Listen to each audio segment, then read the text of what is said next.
Hello दोस्तों, आज के इस Hindi to English translation video का सेंटेंस है तुम यहाँ क्यों नहीं आए थे।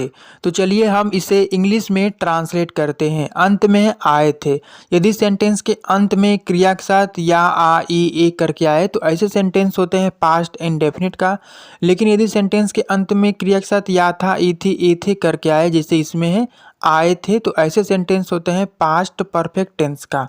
ये था बेसिक नियम जिसे हमें स्टार्टिंग में समझाया जाता है। लेकिन अब से आप यह समझ लीजिए कि यदि सेंटेंस के अंत में या था ई थी ये थे आए, वो भी सेंटेंस पास्ट इंडेफिनिट का भी हो सकता है, पास्ट परफेक्ट टेंस का भी हो सकता है।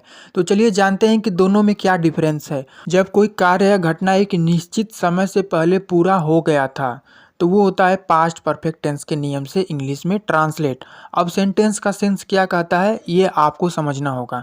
तो आप इसे पास्ट परफेक्ट और पास्ट इंडेफिनिट दोनों तरीके से कह सकते हैं सेंस के हिसाब से।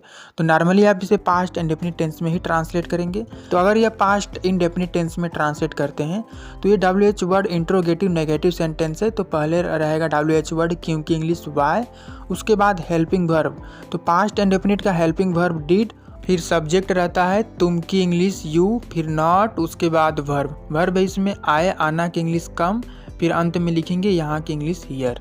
Y did you not come here, तुम यहाँ क्यों नहीं आए थे।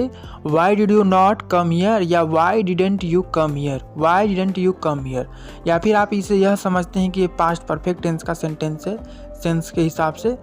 तो पहले WH वर्ड वाई, उसके बाद हेल्पिंग वर्ब। तो पास्ट परफेक्ट टेंस का हेल्पिंग वर्ब होता है हैड, फिर सब्जेक्ट तुम की इंग्लिश यू, फिर नॉट, उसके बाद वर्ब का थर्ड फॉर्म रहता है। वर्ब है इसमें आए थे, आना की इंग्लिश कम, कम का थर्ड फॉर्म भी कम होता है, कम केम कम, तो थर्ड फॉर्म भी कम होता है। उसके बाद अंत में यहाँ की English here. Why had you not come here, तुम यहाँ क्यों नहीं आए थे।